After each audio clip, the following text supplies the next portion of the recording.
살아계신 하나님, 높으신 분이 낮고 비천한 저희들의 삶 속에 친히 은총으로 찾아오셔서 우리를 사랑하신 그 사랑을 십자가의 죽으심으로 친히 나타내 주신 한량없는 크신 사랑을 인하여 주 앞에 찬송을 드립니다. 주께서 우리를 구원하시고 주의 것으로 삼으시려고 작정하여 주시고 오늘까지 하루하루 인도하시며 선하신 목자로 우리 삶 속에 주님 축복하여 주신 모든 일을 기억하며 주 앞에 감사를 다시 드립니다.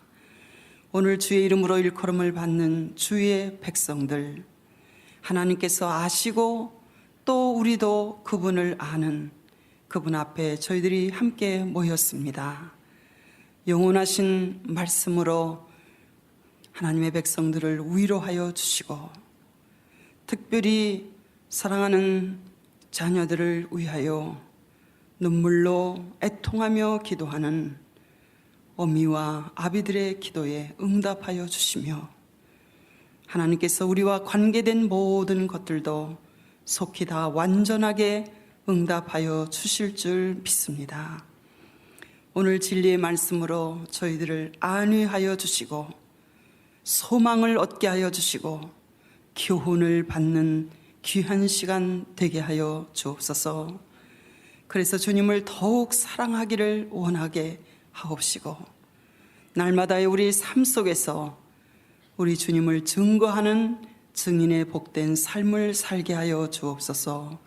예수님의 이름으로 기도합니다. 아멘. 오늘은 다니엘서 9장 24절부터 27절까지 한 목소리로 읽으시고 계속 70일에 대한 말씀을 함께 나누도록 하겠습니다. 오늘 저는 이방인의 때라는 제목으로 70일의 계시를 계속해서 같이 공부하려고 합니다. 다니엘서 9장 24절부터 27절까지 같이 읽으시겠습니다. 내 백성과 내 거룩한 성을 위하여 70일에로 기한을 정하였나니 허물이 마치며 죄가 끝나며 죄악이 영속되며 영원한 의의가 드러나며 이상과 예언이 응하며 또 지극히 거룩한 자가 기름 부음을 받으리라. 그러므로 너는 깨달아 알지니라. 예루살렘을 중건하라는 영이 날 때부터 기름 부음을 받은 자 곧 왕이 일어나기까지 7이레와 62이레가 지날 것이요 그때 곤란한 동안에 성이 중건되어 거리와 해자가 이룰 것이며 62일의 후에 기름 부음을 받은 자가 끊어져 없어질 것이며 장차 한 왕의 백성이 와서 그 성읍과 성소를 회파하려니와 그의 종말은 홍수의 엄몰됨 같을 것이며 또 끝까지 전쟁이 있으리니 황폐할 것이 작정되었느니라. 그가 장차 많은 사람으로 더불어 한 일의 동안에 언약을 굳게 정하겠고 그가 그 일의 절반에 제사와 예물을 금지할 것이며 또 잔포하여 미운 물건이 날개를 의지하여 설 것이며 또 이미 정한 종말까지 진노가 황폐케 하는 자에게 쏟아지리라 하였느니라. 70일의 서론을 다시 한번 반복해서 말씀드리는 것을 양해해 주시기 바랍니다. 다니엘은 포로 생활 중에 성경을 읽고 묵상하다가 위대한 깨달음을 얻게 되었습니다.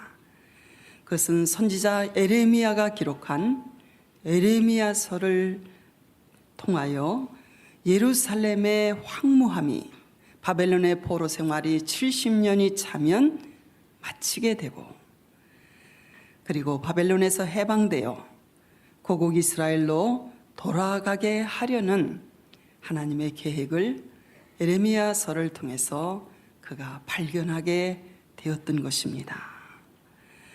성경을 통한 이 위대한 발견과 깨달음은 다니엘로 하여금 위대한 기도를 하도록 인도하였던 것입니다. 그래서 다니엘서 9장에 기록된 이 하나님의 뜻을 발견하고 깨달은 이후에 다니엘이 드린 다니엘서 9장에 기록된 다니엘의 기도는 성경에서 가장 위대하고 아름다운 기도문 중에 하나라고 말씀을 드렸습니다. 다니엘은 자신과 동족 이스라엘의 죄를 깨닫고 그 죄의 열매로 말미암아 그들이 받는 이방 땅에서의 수욕과 그리고 하나님의 크신 이름이 더 이상 자기들로 인하여 더럽혀지지 않도록 하나님의 거룩한 산 시온산 곧 예루살렘을 위하여 그가 기도하였던 것입니다. 하나님께서는 이 기도를 들으시고 그가 기도를 시작할 즈음에 즉시 응답하셔서 가브리엘 천사를 보내셔서 다니엘에게 지혜와 총명을 주셨습니다. 그래서 다니엘은 위대한 계시를 받게 되었는데 이것이 바로 다니엘서 9장 우리가 지금 읽은 24절로부터 27절까지 기록된 70일의 계시인 것입니다. 이 계시의 성취는 예루살렘을 중건하라는 영이 날 때부터 모두 합해서 70일에 걸쳐서 하나님의 예언의 말씀이 진행될 터인데 예루살렘을 중건하라는 영이 날 때부터 이 70일의 계시는 시작을 합니다. 그래서 7일에 한 일에는 7일이지만 성경에서는 때때로 1일을 1년으로 계산하는 경우가 있습니다. 그래서 77이 49년 동안에 걸쳐서 예루살렘을 중건하라는 영이 날 때부터 49년에 걸쳐서 성벽이 예루살렘 성벽이 재건되고 그 다음 62일에 곧 434년에 걸쳐서 그 기간 동안에 예수 그리스도 기름 부음을 받으신 메시아가 이 땅에 초림하심으로 62일에 7일에 플러스 62일에 69일에가 끝나게 됩니다. 그때로부터 마지막 한 일에 7년이 한 일회가 시작되기 전까지 69일회가 끝난 후로부터 마지막 한 일회가 시작되기까지 그 기간이 얼마인지 성경에 정확하게 말씀하고 있지 아니한 중간에 긴 공백 기간이 시작됩니다. 이 공백 기간 동안에 기름 부음을 받으신 예수 그리스도 메시아께서 십자가의 사형 언도를 받으시고 피 흘려 죽으심으로 끊어지는 사건이 있게 되고 그리고 그 후에 예루살렘 성과 예루살렘 성전이 파괴되고 황폐될 것이라고 여기 예언되어 있습니다. 그리고 예루살렘은 이방인의 때가 차기까지 이방인들에 의해서 그 발에 밟힘을 당하게 되리라고 예수님께서 친히 예언하셨습니다.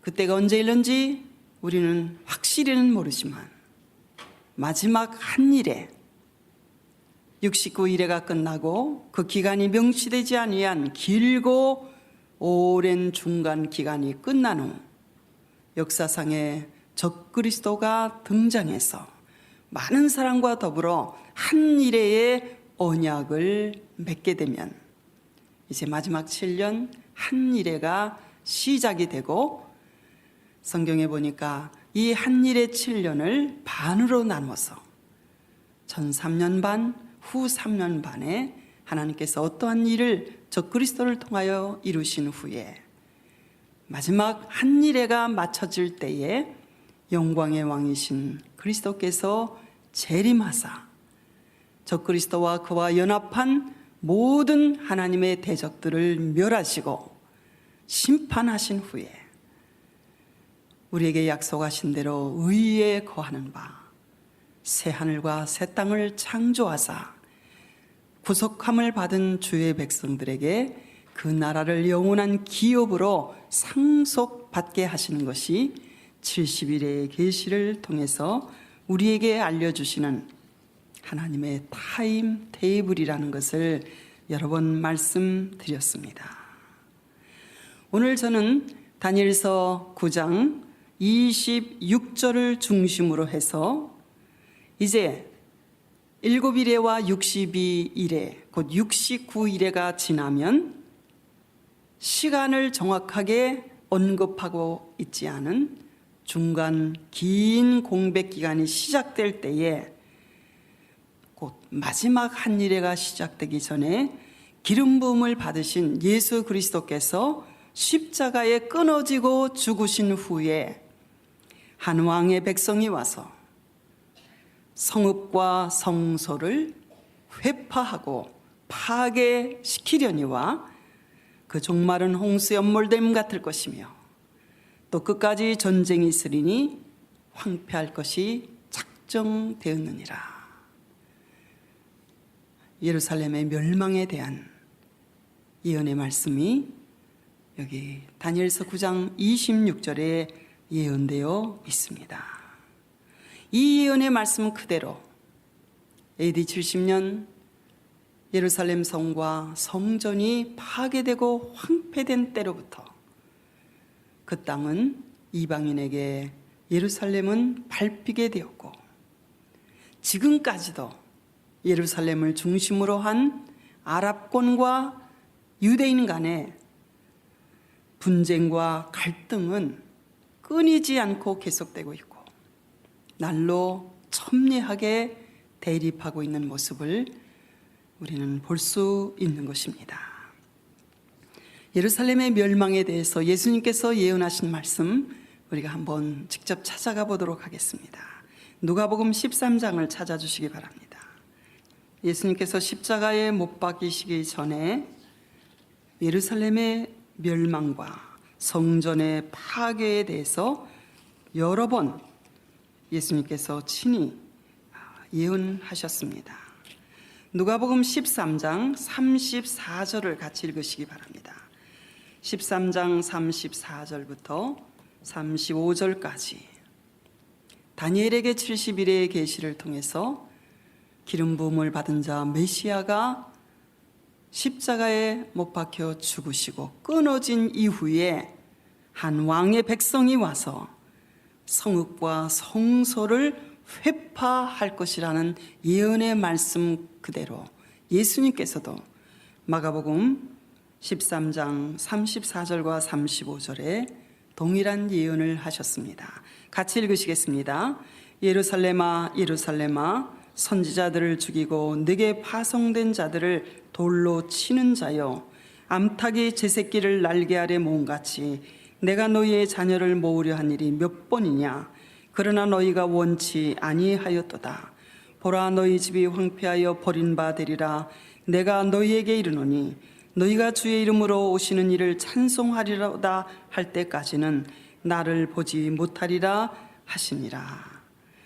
예루살렘을 향하여 탄식하시는 주님의 예언의 말씀이 기록되어 있습니다. 누가복음 19장 41절로 44절까지는 예루살렘 성을 내다보시면서 울으셨습니다. 누가복음 19장 41절로 44절까지 예루살렘에 입성하실 때에 마지막 주간에 십자가에 못 박히시기 전 호산나 종려주일에 예수님께서 예루살렘에 입성하실 때 성에 가까이 오사 예루살렘의 멸망을 내다보시면서 주님은 울으시면서 이런 예언을 하셨습니다. 41절부터 44절까지입니다. 가까이 오사 성을 보시고 우시며 가라사대 너도 오늘날 평화에 관한 일을 알았다면 좋을 뻔하였거니와 지금 내 눈에 숨기었도다. 날이 이를지라 내 원수들이 토성을 쌓고 너를 둘러 사면으로 가두고 또 너와 및 그 가운데 있는 네 자식들을 땅에 메어치며 돌 하나도 돌 위에 남기지 아니하리니 이는 권고받는 나를 내가 알지 못함을 인함이니라 하심이니라. 누가복음 21장 20절부터 다시 예루살렘의 멸망에 대한 자세한 예언을 우리에게 미리 주셨는데요. 누가복음 21장 20절로부터 24절까지입니다. 같이 읽으시겠습니다. 너희가 예루살렘의 군대들에게 에워싸이는 것을 보거든 그 멸망이 가까운 줄을 알라. 그때 유대에 있는 자들은 산으로 도망할지며 성내에 있는 자들은 나갈지며 촌에 있는 자들은 그리로 들어가지 말지어다. 이 날들은 기록된 모든 것을 이루는 형벌의 날이니라. 그날에는 아이 벤 자들과 젖 먹이는 자들에게 화가 있으리니 이는 땅에 큰 환난과 이 백성에게 진노가 있겠음이로다. 저희가 칼날에 죽임을 당하며 모든 이방에 사로잡혀 가겠고 예루살렘은 이방인의 때가 차기까지 이방인들에게 밟히리라. 예루살렘은 이방인의 때가 차기까지 누구에게 밟히리라 예언하셨습니까? 이방인들에게 밟히리라. 이 예언의 말씀은 예수님께서 십자가에 죽으시고 이 말씀을 예언한 때로부터 약 40년 후에 문자 그대로 성취되었습니다. 로마의 군대가 예루살렘 성을 3년간 포위하였을 때 예수님과 동시대에 살았던 유대의 역사가 요세포스가 기록한 유대 전쟁을 보면 로마 군대가 지금까지도 그 이유와 까닭을 알 수 없는 이유로 갑자기 포위망을 풀고 로마 군대가 퇴각하기 시작했다는 것입니다. 그때 감람산에서 예수님께서 누가복음 21장 21절에 너희가 예루살렘의 군대들에게 에워싸이는 것을 보거든 그 멸망이 가까운 줄을 알라. 성내에 있는 자들은 나갈지며 촌에 있는 자들은 그리로 들어가지 말지어다. 예루살렘 성 안에 그때 있는 자들은 성 밖으로 나가고 성 밖에 있는 자들은 성 안으로 들어가지 말라.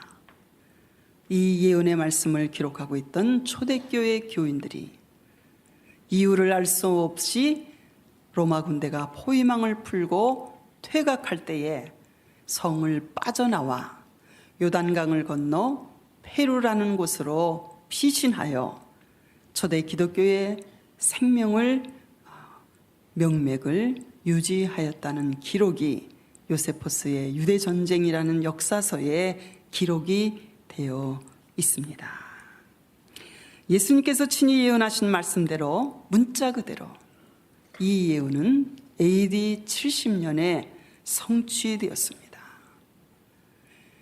AD 6년에 로마가 유다 지방을 이스라엘 땅을 다스리기 위해서 인구 조사를 한 일이 있었습니다. 이때 갈릴리 사람 중에 유다라는 사람이 로마 제국에 반항을 해서 그때 당시 유대 땅은 헬라가 로마에게 망하고 BC 63년에 폼페이가 예루살렘 성을 점령함으로 그때로부터 로마 제국이 이스라엘을 다스리고 있었을 때였습니다. AD 6년에 로마가 유다 지방을 다스리기 위하여 인구조사를 하게 되었는데 인구조사를 하는 이유는 세금을 철저하게 빠짐없이 걷어내기 위해서 이런 일을 하는 것입니다. 갈릴리 사람 유다가 로마에 반항하여 반란을 일으켰습니다. 이것이 사도행전 5장 37절에 기록되어 있는데 시간 때문에 중요한 말씀이 아니니까 찾지 않겠습니다. 갈릴리 유다가 일어나 백성을 꿰어 쫓게 하다가 망한즉 쫓던 사람이 다 흩어졌다고 사도행전 5장 37절에 기록되어 있습니다. AD 6년에 일어난 이 반란은 로마의 군사력에 의해서 진압되고 곧 그 세력이 흩어졌지만 지하운동식으로 유대인 사이에 스며들어서 확산하고 있었습니다. 그래서 AD 66년 유대 전쟁이 일어나기 전까지는 겉으로는 전혀 드러나지 않게 퍼졌는데, 이 로마 제국에 대해서 반항심을 가졌던 사람들이 바로 갈릴리를 중심으로 활동하였던 유대교의, 그 당시 주다이즘이라고 불리우는 유대교의 한 파였던 열심당원이었습니다. 예수님의 12제자 중에도 열심당원 중에 한 사람이 끼었죠. 셀롯이라는 이 제자가 예수님의 12제자 중에도 한 사람 끼어 있었습니다. 예수님 당시의 유대교는 네 파가 있었어요. 바리새파, 사두개파, 에세네파, 열심당원. AD 66년에 유다의 AD 6년에 반란을 일으켰던 그 유다의 셋째 아들이었던 메나임이라는 사람이 총 책임을 맡고 바로 AD 66년 그 이스라엘 역사에서 이 다니엘서 9장 26절의 말씀을 성취시키는, 그리고 예수님께서 누가복음의 21장에 예언하신 말씀을 성취시키기 위하여 반란 운동을 일으켰던 것입니다. 처음에는 이 열심당원들이 승리하는 듯 했습니다. 그러나 로마 제국은 이 유대 반란을 진압시키기 위해서 현지에 있는 군인들 가지고는 안 되니까 본국 로마로부터 베스페시안이라는 사람을 총사령관으로 임명하고 그의 아들 타이터스 장군과 함께 이끄는 강력한 정예부대 4군단, 아주 완전한 정예부대 3만 명을 이 반란을 평정하기 위해서 이스라엘 땅에 투입하였던 것입니다. 1년 이상 전쟁이 계속되면서 로마 군대에 의해서 예루살렘 성 외에는 갈릴리 지방과 유다 지방과 모든 이스라엘 땅이 로마 군대에 의해서 점령이 되었습니다. 그리고 마지막 저항군들은 전부 예루살렘 성으로 들어가서 계속 전쟁을 3년 동안 계속하고 있었습니다. 우리가 잘 아는 대로 예루살렘은 요새 중에 요새입니다. 동쪽으로는 기드론 발리라는 깊은 골짜기가 평풍같이 절벽같이 예루살렘에 쉽게 접근하지 못하도록 자연적으로 방어하기에 좋은 요새이고, 그리고 서쪽으로는 흰놈의 골짜기라는 또 깊은 골짜기가 방어벽으로 세워져 있기 때문에, 남쪽으로는 치즈 만드는 사람의 골짜기라는 또 이 삼면이 절벽, 가파른 높은 절벽으로 되어 있기 때문에 쉽게 점령하지 못합니다. 그래서 3년 동안 이 로마의 정예부대 3만 명과 함께 예루살렘은 외롭고 처절한 그런 포위된 상태로 싸움을 계속하였던 것입니다. 그 사이 로마 제국의 황제였던 네로는 자살을 하여서 죽었습니다.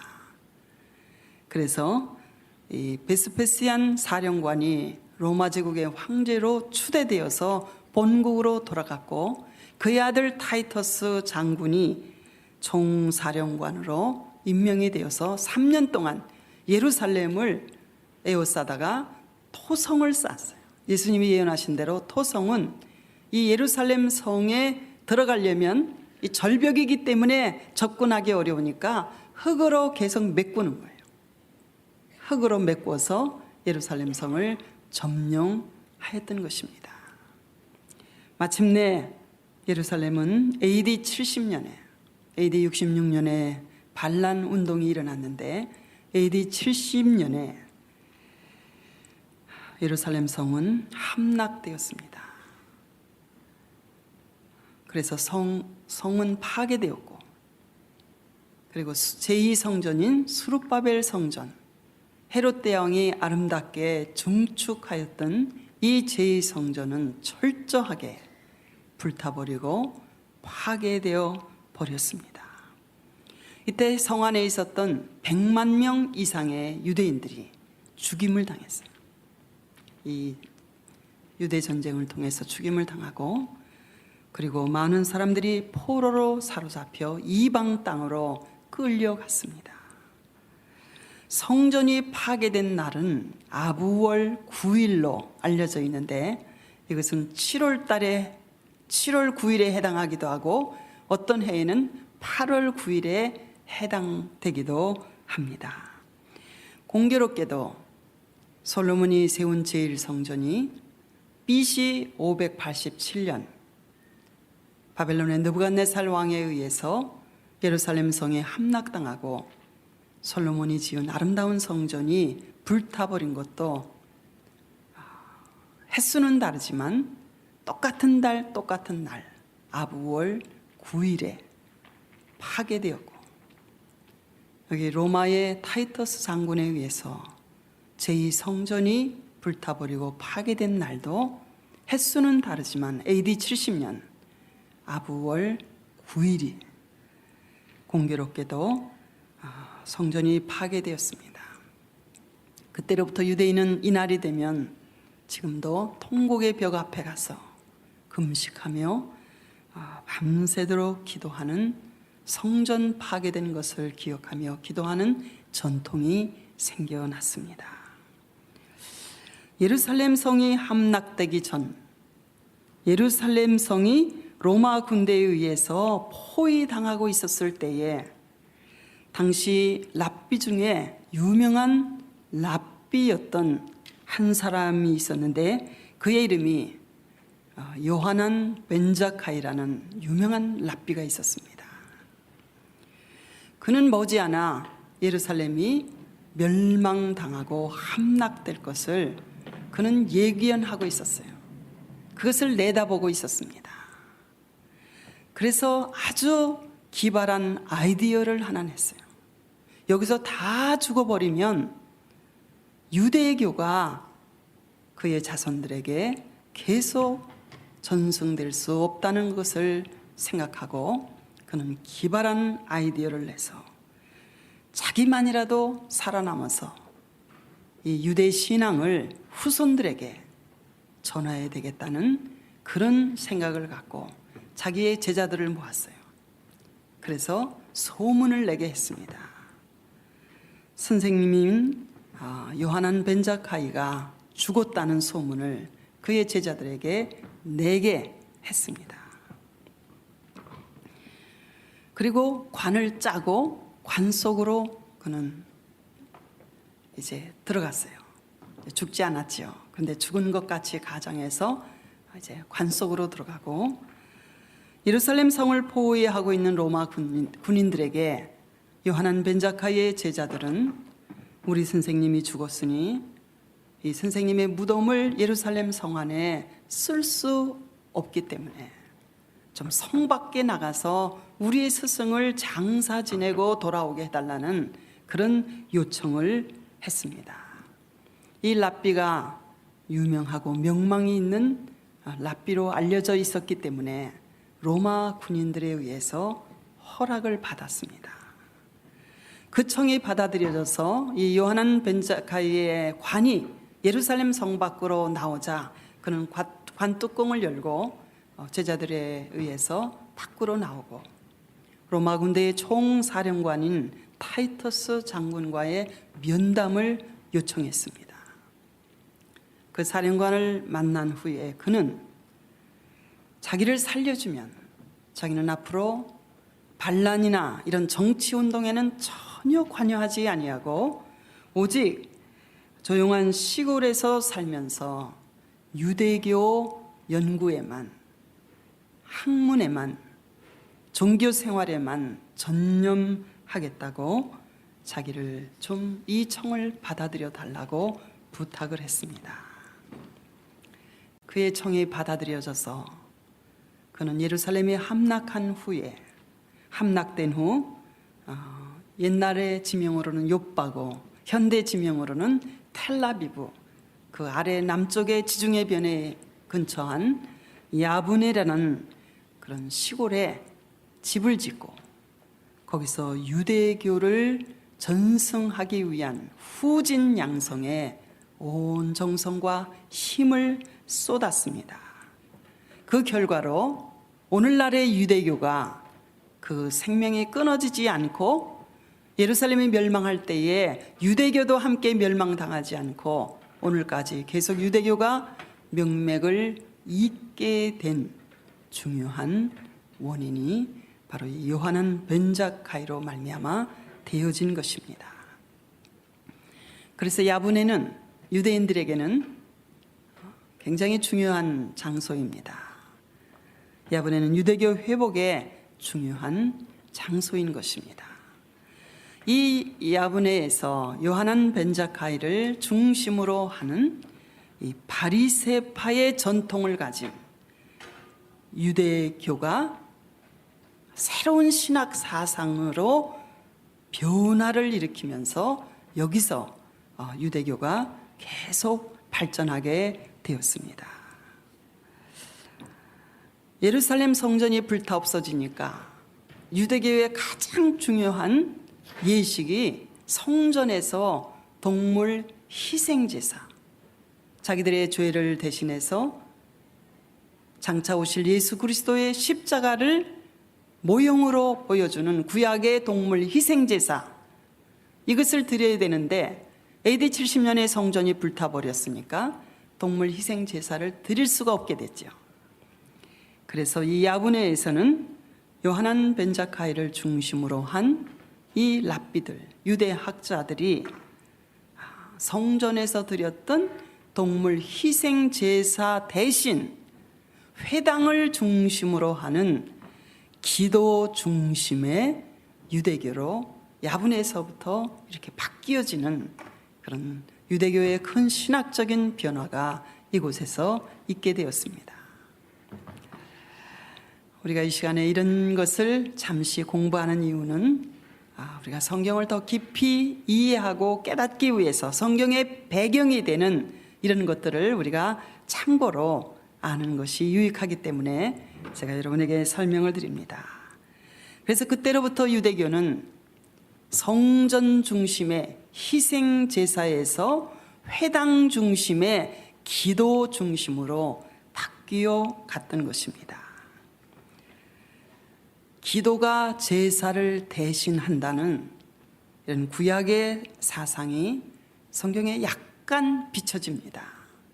시편 141편 2절에 보면 나의 기도가 주의 앞에 분향함같이 되며 나의 손드는 것이 저녁 제사같이 되게 하소서, 이런 말씀이 기도가 제사를 대신한다는 사상이 구약에 약간 비춰집니다.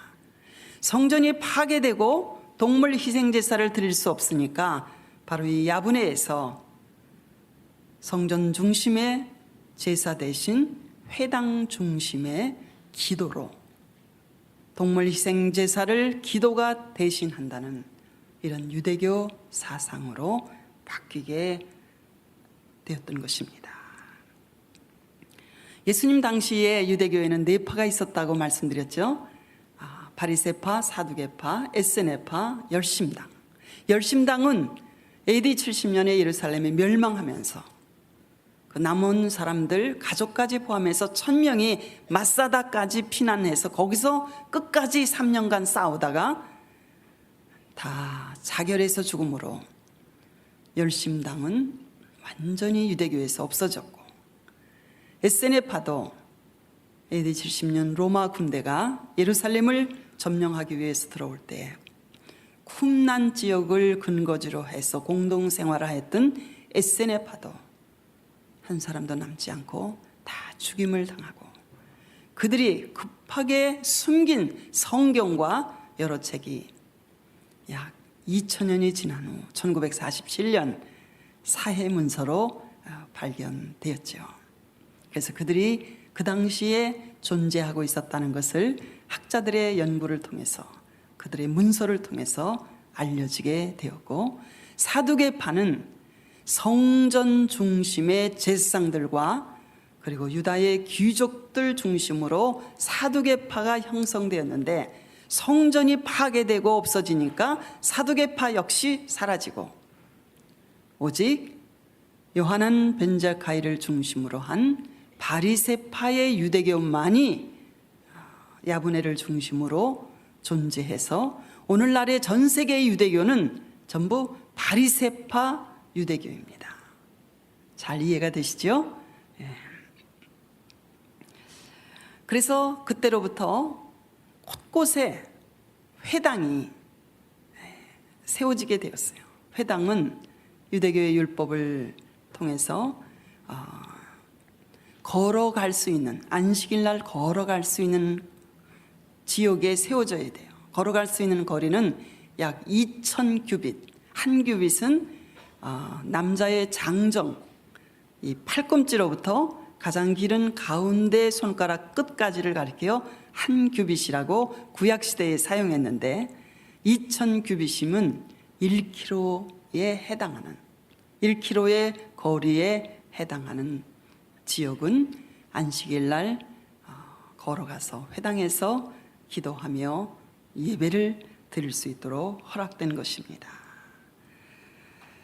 신앙과 교육 중심의 회당 제도가 이때로부터 발전하게 되었는데, 야브네 시대부터 기도가 동물 희생제사, 성전에서 드렸던 제사를 대신하게 되었습니다. 참 재미있는 것은요, 유대인들은 회당에서 기도할 때에 다른 데서는 몰라도 회당에서 기도하려면 혼자서는 기도 못하게 해요. 허락이 안 됩니다. 적어도 10명 이상이 모여야 회당에서 기도할 수 있어요. 그래서 어느 회당에서는 10명이 안 모이면 기도를 할 수 없으니까 돈을 주고 월급을 주고 기도꾼을 임명해서 이제 몇 사람이 모이더라도 그 기도꾼이 같이 기도를 해주므로 회당에 와서 기도할 수 있도록 그런 재밌는 그런 스토리도 있습니다. 예수님께서도 한두 사람이 주의 이름으로 모이는 곳에 내가 너희와 주께서 함께 하시리라 약속하셨는데, 그러니까 이 회당 제도는 공동체 중심의, 나 홀로가 아닌, 그러니까 회당은 교회와 굉장히 비슷한 면이 많이 있습니다. 그래서 나 홀로만이 아니라 함께 모여 하나님을 섬기고 예배하는 공동체 중심의 조직이라는 것을 우리는 이런 것들을 통해서도 알 수가 있습니다. 예루살렘이 파괴되고 성전이 불타버리고 황무지가 되었던 그 땅에 AD 132년 로마의 황제였던 하드리안이 어느 날 예루살렘을 직접 방문한 일이 있었습니다. 파괴된 예루살렘 성과 불타버린 성전 터를 돌아본 하드리안이, 이 황제가 무슨 생각이었던지 이 성전 자리에 로마 사람들이 섬기는 주피터 신상을 세우고 신전을 세우겠다고 발표를 했습니다. 여기에 자극을 받은 그 주변에 포로로 잡혀가지 않고 흩어져서 살고 있었던 유대인들이 이 소식을 듣고 AD 132년에 별의 아들이라는 별명을 가진 바르 코크바라는 사람을 대장으로 하고 제2차 반란운동을 다시 일으켰습니다. 그 거룩한 성전 자리에 이방신인 주피터 신상을 세운다는 것을 유대인들은 받아들일 수가 없었던 것이었습니다. 로마는 다시 반란을 제압하고 기회만 있으면 이 반란을 일으키는 유대인들의 이 싹을 완전히 제거하기 위해서 팻말을 붙였어요. 만일 유대인이 예루살렘 성에 발을 디디면 즉시 사형에 처하겠다는 팻말을 하드리안 황제 이름으로 붙이고, 그 뒤로부터 유대인들은 한 사람도 예루살렘에 발을 디디지 못하게 했습니다. 출입을 금지시켰어요. 그리고 예루살렘의 이름을 아엘리아 카피톨리나라는 로마식 이름으로, 완전히 생소한 로마 이름으로 바꾸고 말았습니다. 그리고 유대 땅도 팔레스타인이라는 이름으로 이때 완전히 바꿔버리고 말았어요. 다시 반란을 일으킬까 봐. 그래서 유대인들은 그때로부터 예루살렘에 아무도 들어갈 수가 없는 거예요. 주변에 갈릴리 쪽이나 야브네 쪽에 흩어져 살던 남아있는 유대인들은 오직 1년에 한 번, 아부월 9일, 어떤 해는 7월에 걸치기도 하고 어떤 해는 8월에 걸치기도 하는데, 오직 성전이 파괴된 그 한 날만 예루살렘에 들어올 수 있도록 로마 정부가 허락을 했기 때문에, 성전이 파괴되어서 그날 와서 오직 유일하게 남아있는 타이터스 장군이 예루살렘 성전을 파괴하면서 서쪽 벽, 예루살렘을 보호하고 있는 서쪽 벽만 파괴시키지 않았거든요. 후대에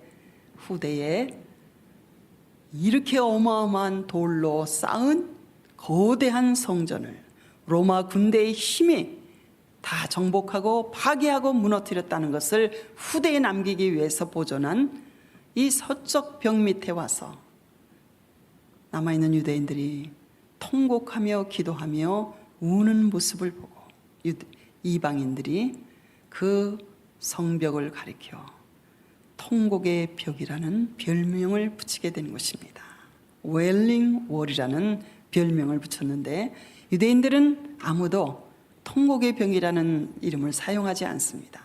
지금도 서쪽 벽이라고 사용하고 있습니다. 지난 시간에도 제가 설명을 드렸죠. 팔레스틴이라는 명칭은 지금은 이스라엘 땅을 팔레스틴 땅이라고 일반적으로 부르고 있습니다. 본래 블레셋 족속을 뜻하는 성경에 나오는 한 족속의 이름입니다. 팔레스틴이라는 이름이 블레셋 족속이라는 그런 뜻이죠. 본래 그들은 그레테 섬 주변에서 살던, 에게 주변에 살았던 해양 민족이었는데, BC 12세기경 애굽을 치러 왔다가 실패하고 지금의 가자 지구 근처인 지중해 연안에 정착했고, 사사시대와 그리고 사울왕 시대에 이스라엘을 무척이나 괴롭혔던 족속들이었습니다. 다윗왕 때의 그 세력이 꺾였고, 그리고 헬라의 알렉산더 대왕에게 블레셋은 망하게 되었죠. 그래서 다른 민족에게 흡수됨으로 역사상에서 블레셋 족속은 영원히 사라지게 되었습니다. 그런데 이 팔레스틴이라는 명칭은 BC 450년경 유명한 역사가였던 헤로도토스가 이 팔레스틴이라는 명칭을 이스라엘 땅에 사용한 이래로 그리스나 로마의 지리학자들이 이스라엘 땅을 가리켜서 팔레스타인이라고 부르게 되었습니다. AD 135년 제2차 반란 이후 유대 전역을 로마의 행정구역으로 완전히 편입시키면서 이 땅을 팔레스타인이라고 이름을 명칭을 바꾼 후로부터 지금까지 이스라엘 땅은 팔레스타인으로 불리워지고 있는 것입니다. 이 두 번째 반란 이후 대부분의 유대인들은 이방 세계로, 전 세계로 흩어져서 본국을 떠나갔습니다. 왜냐하면 아프리카 대륙, 유럽 대륙, 아시아 대륙이 가장 가까이에서 만나는 최접근 지역에 이 이스라엘 땅이 위치해 있기 때문에 그들은 전 세계 3개 대륙으로 흩어져서 갔죠. 나중에 유럽에서 히틀러가 박해를 많이 하니까 그 다음에 신대륙인 아메리카, 미국으로 유대인들이 많이 건너왔지만, 바로 이 AD 135년으로부터 이 아프리카 대륙, 유럽 대륙, 아시아 대륙으로 유대인들은 흩어져 갔습니다. 이들을 가리켜 디아스포라라고 부르게 되었죠. 디아스포라는 의미는 자기 땅에서 추방되어 흩어진 사람들이라는 그런 의미입니다.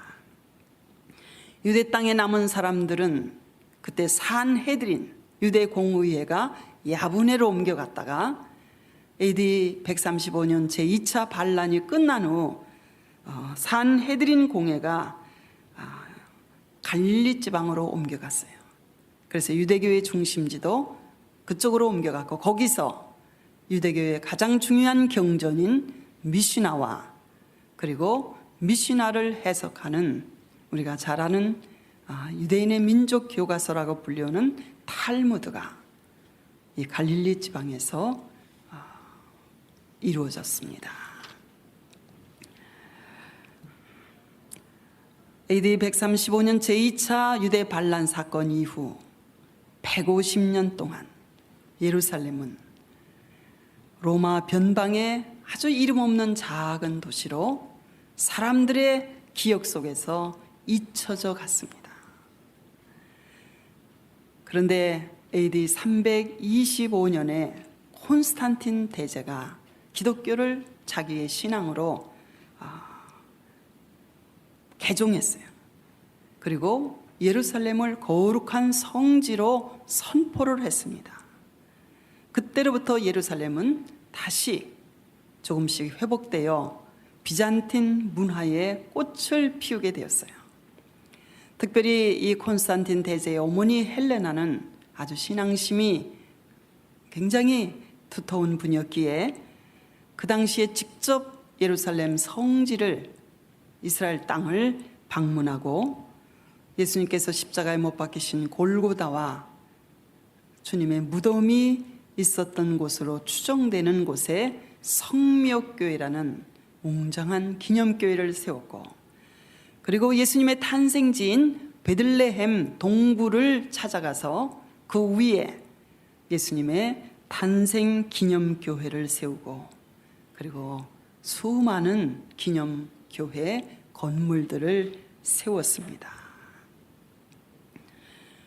이 베들레헴을 지금 방문하면 이 헬레나가 그 당시에 세웠을 당시에 그 아름다움, 그 당시에 최고의 건축 자재는 모자익입니다.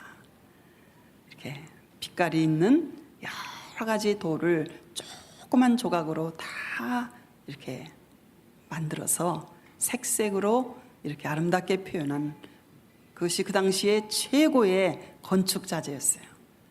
그것으로 예수님의 탄생교회를 건축한 그 모습이 지금도 바닥에 그대로 많이 남겨져 있는 것을 볼 수 있습니다. 그런데 이 베들레헴 교회에 대해서 우리가 이 시간에 하나 좀 기억하고 지나가야 될 것이 있는데, 로마의 학자였던 제롬이라는 사람이 이곳에 왔어요. 베들레헴 예수님 탄생 교회에 와서 유대 랍비에게 히브리어를 배웠어요. 그 당시에 그는 헬라어와 라틴어에 정통한 학자였습니다. 그는 히브리어로 되어 있는 성경을 라틴어로 번역하고자, 그러니까 성경 번역은 우리가 몇 시간 전에 배웠죠. 이집트의 알렉산드리아에서 인류 역사상 처음으로 하나님의 말씀이 계시된 히브리어 성경을, 구약 성경을 헬라어로 번역한 것이 70인경이라고 말씀드렸지요. 하나님의 계시 언어인 히브리어에서 이방 언어인 헬라어로 최초로, 인류 역사상 최초로 번역된 성경이 70인경인데, 이번에는 이 제롬이라는 학자가 AD 380년에 베들레헴 주님 탄생 교회에 거기에 와서 일생에 걸쳐서 그는 히브리어를 배운 후에 히브리어 구약 성경을 라틴어로 성경을 번역했습니다. 그것이 오늘까지도 캐토릭에서는 신부님들이 미사를 드릴 때 라틴어로 이렇게 성경을 읽고 미사를 집전합니다. 그것이 바로 볼게이트 성경이라고 알려져 있는 이 히브리어 성경을 라틴어 성경으로 번역한 이 제롬을 통해서 번역된 성경을 지금까지도 캐토릭은 그대로 사용하고 있습니다. 그래서 이 볼게이트 성경은 4세기 AD 4세기 말에서 5세기경에 완성되었습니다. 그때로부터 이스라엘 땅은 비잔틴 제국, 곧 동로마에 의해서 323년 동안 이방인에 의해서 밟힘을 당했고, 그런데 이 동로마 제국은 이 예루살렘 성전자리, 솔로몬의 성전자리에 대해서는 관심을 가지지 않았어요. 파괴된 채로 그냥 놔뒀어요. 왜냐하면 유대인들이 예수님을 십자가에 죽이고 그 핏값으로 고난을 받고 성전이 파괴되고 흩어졌다고 해서 323년 동안 예루살렘을 동로마 제국이, 비잔틴 제국이 다스리면서도 뭐 성묘교회나 예수님 탄생교회나 주기도문 교회나 이런 교회는 많이 졌지만 성전자리에 대해서는 전혀 관심을 가지지 않고 폐허로 그대로 남겨두었습니다.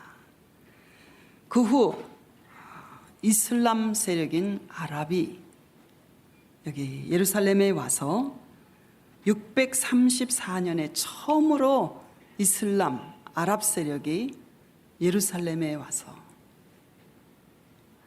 그 다음 691년에 황금의 돔이라고 알려져 있는 오말 모스크 사원을, 솔로몬의 성전자리에다가 그들의 모스크 사원을 크게 로마의 건축 기술자를 붙잡아서 데려다가 이 오말 모스크 사원을 세웠죠.